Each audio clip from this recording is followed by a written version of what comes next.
I'm Amelia, and a few weeks back, I lost my dad after a long struggle with his health. I often catch myself wishing I could have introduced him to his grandchildren, a thought that brings a heavy sigh. 6 years ago, at 35, I got married. During that joyful day, my dad and I made a heartfelt promise. I would tell him first if I was expecting. Sadly, that's a promise I'll never fulfill, and it's my biggest regret concerning my dad. His sickness was diagnosed a year ago, and since then, I've put all my effort into being there for him. I visited my childhood home more often, spent numerous hours at the hospital alongside my mom, and made sure to call or video chat even more frequently. Despite all this, I sometimes wonder if it could have been enough. I could have done more, I whispered, lost in thought. My mom, always supportive, comforted me. Amelia, you did everything you could. Your dad knew that, and he was proud. Just then, my sister Freya walked in, followed by a man I guessed was around 48, presumably the lawyer. This is Jack, the attorney, she introduced him, and my mom quickly offered him a seat. As soon as we all settled down, Freya couldn't help herself. The lawyer mentioned Dad left us a significant inheritance. I couldn't help but respond, Freya, you know it's not all yours. That exchange soured the mood instantly. My sister and I have had a rocky relationship, worsened by our dad's illness. Her refusal to visit our dad, despite my attempts to bridge the gap between them, didn't help matters. Her attitude has always been a barrier, and it only grew more pronounced during these tough times. In hindsight, my words to my sister might have been a bit too sharp, fueled by my concern for our father. However, her response didn't help the situation either. You're grown up, there's no need to be so obstinate, I pointed out, to which she snapped back, I'm not being obstinate. Living in the city and traveling to the countryside isn't as simple as you think. It's just a 3-hour drive, I countered, but she argued. Those 3 hours are not just about time, it costs money. And yes, money is important to me. I'm busy, so please, just stop nagging me. That marked the end of our conversation.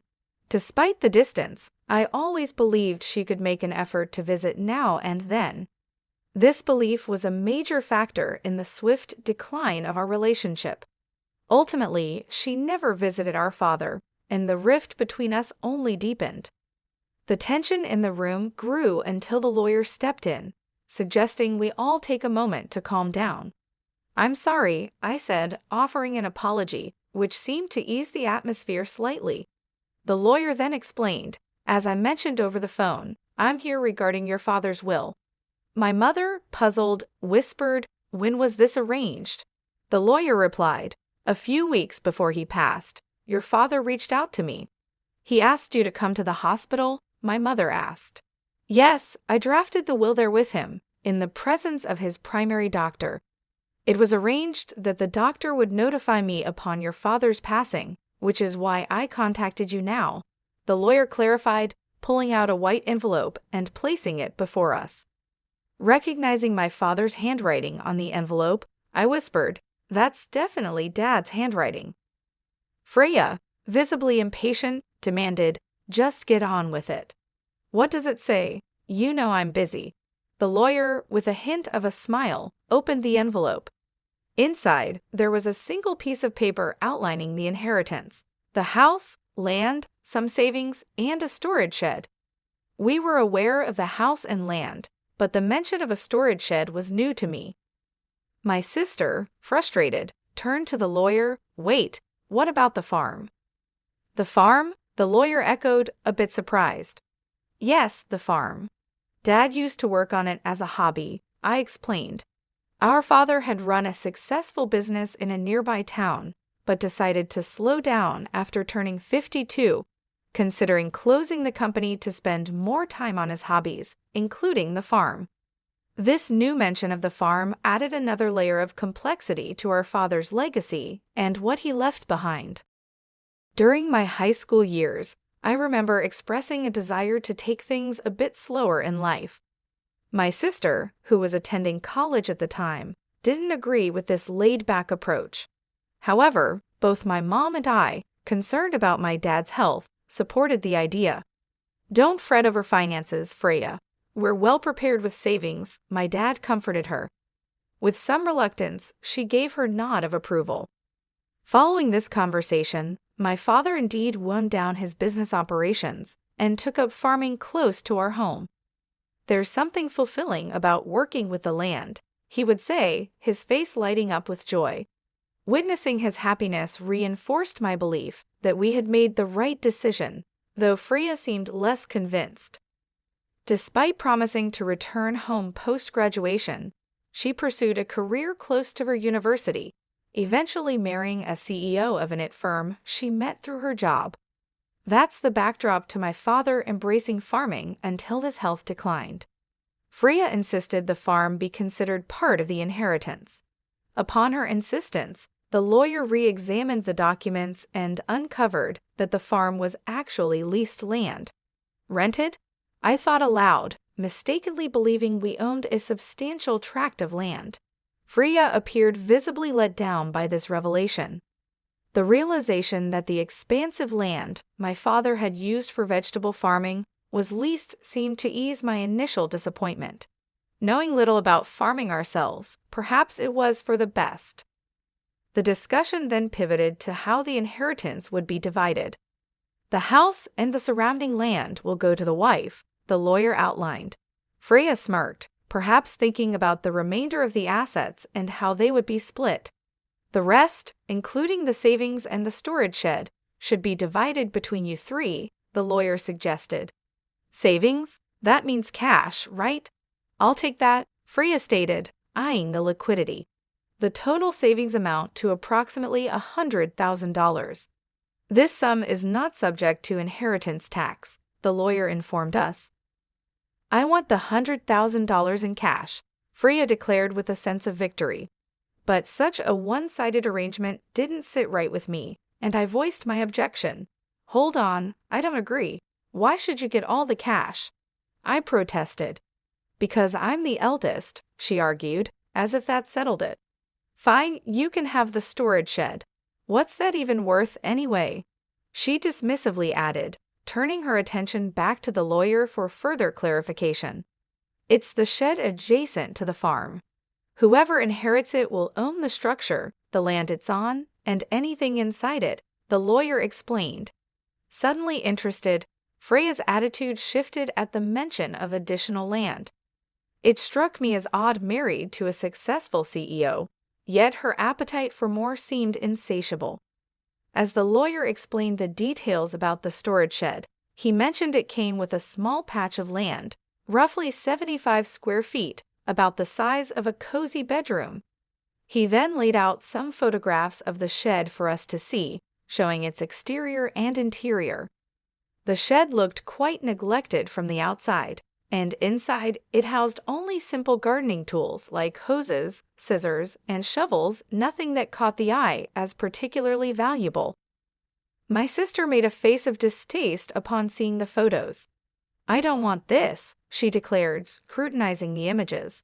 They indeed showed nothing more than everyday items, valuable more for their memories than any monetary worth. "Fine, you take the cash. I want nothing to do with that rundown shed," she stated, clearly eager to distance herself from what she saw as an unworthy inheritance. "Hold on, that seems unfair," I protested, realizing the imbalance in the division. My sister had swiftly agreed to take the cash, knowing it was the more valuable asset, leaving me with what she saw as worthless.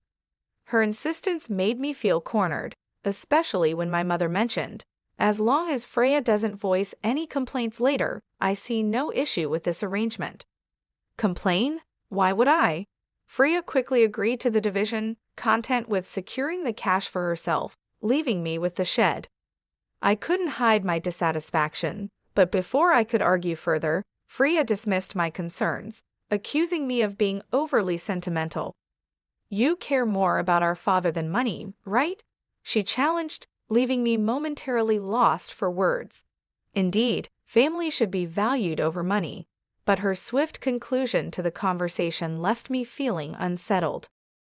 In the end, my mother inherited the house and land. Freya happily took all of Dad's savings, and I was left with the neglected shed.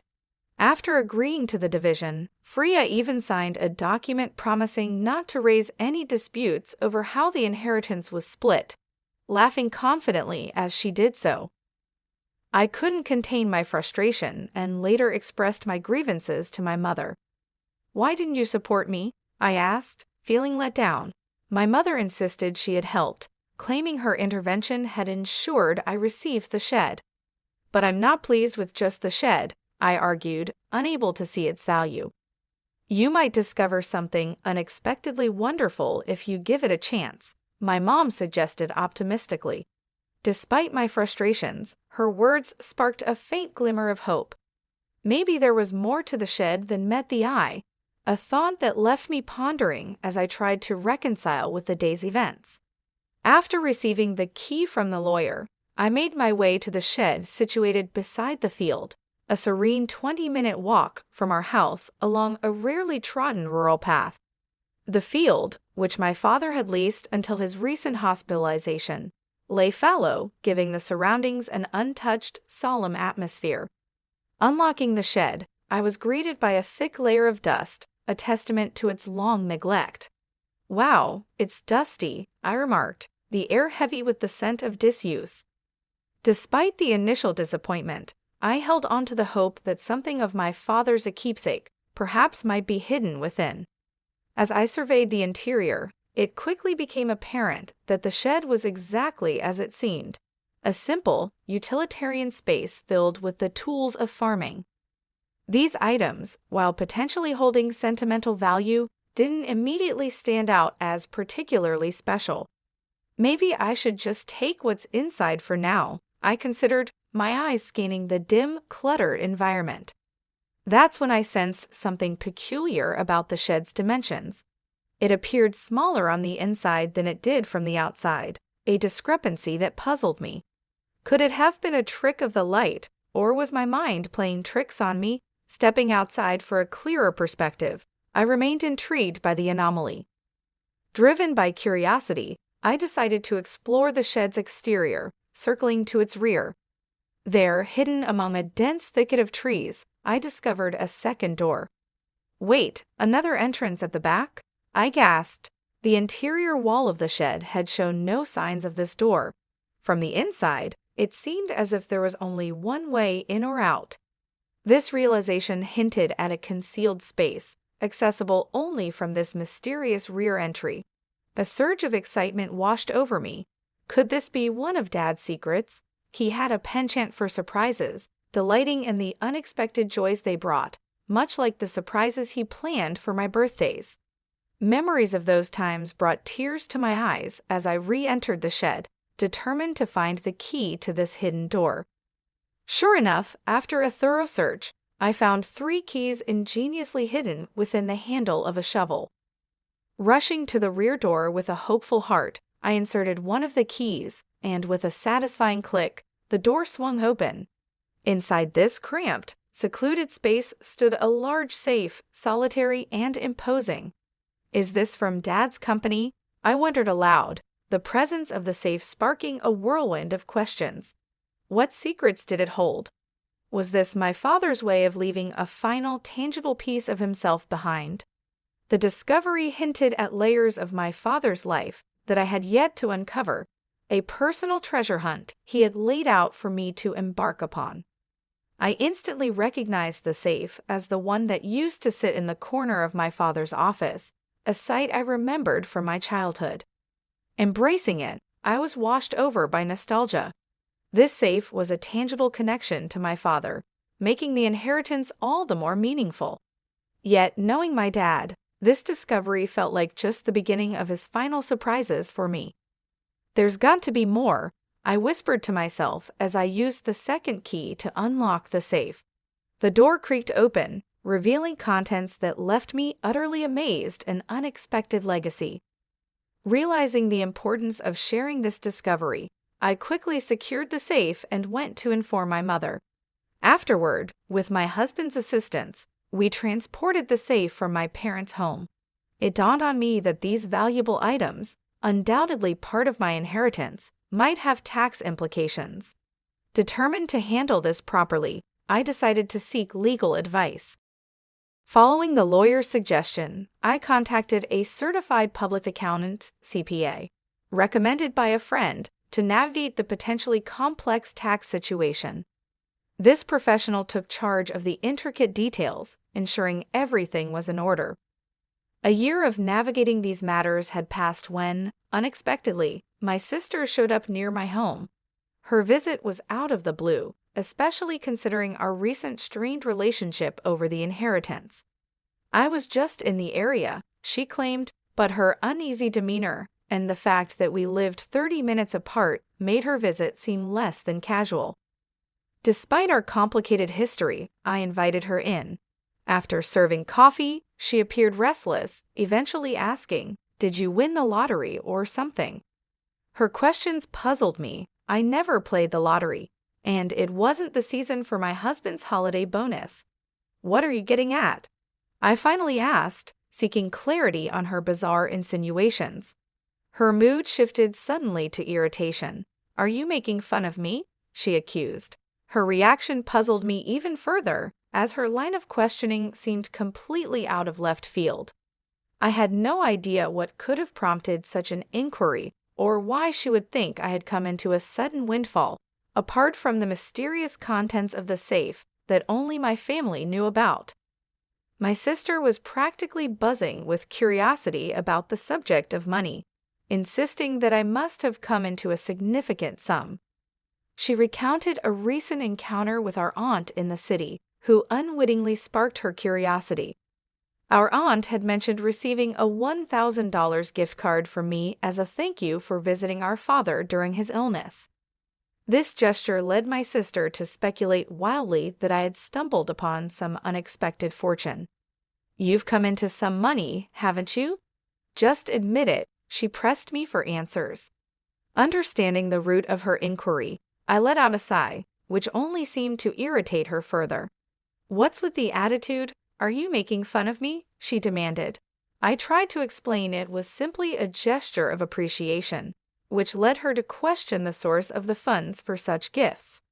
I reminded her of the inheritance, specifically the dirty shed she had disdainfully mentioned, and revealed the discovery of the safe inside it a true treasure trove left by our father. The safe contained a collection of valuable watches, a passion of our father's. Though unsure of their exact worth, it was evident they held considerable value, especially given the modest amount of savings left. This revelation led to a discussion about the potential need for paying inheritance tax, a concern my mother had raised upon learning of the safe's contents. "What should I do, Mom?" I asked, seeking her wisdom. My mother advised handling the matter transparently, suggesting that such secrets have a way of coming to light eventually. Following her counsel, I reached out to the lawyer we had previously consulted, who clarified that the value of inherited items indeed determines the applicable inheritance tax. This led me to take the responsible step of accurately declaring the inheritance, ensuring compliance with the legal and financial implications of my newfound wealth. In seeking professional advice, I learned that a certified public accountant (CPA) could efficiently manage the valuation and tax obligations of the inherited watches for me. Entrusting this task to the accountant, we discovered the collection was valued at a staggering $500,000. Given their high value, the implication was clear: inheritance tax was due. The sensible course of action, as advised, was to retain only those pieces that held sentimental value to me and sell the others to someone who could appreciate and afford them. This approach not only made financial sense, but also felt right emotionally. From the proceeds of the sale, I managed to cover the inheritance tax and also extend my gratitude through gift cards to relatives who supported us during my father's illness. This is what had sparked my sister's curiosity. Among the keepsakes I chose to keep was my father's pocket watch, a piece not of great monetary worth but rich in memories. I shared this story with my sister, showing her the pocket watch, trying to convey its sentimental value.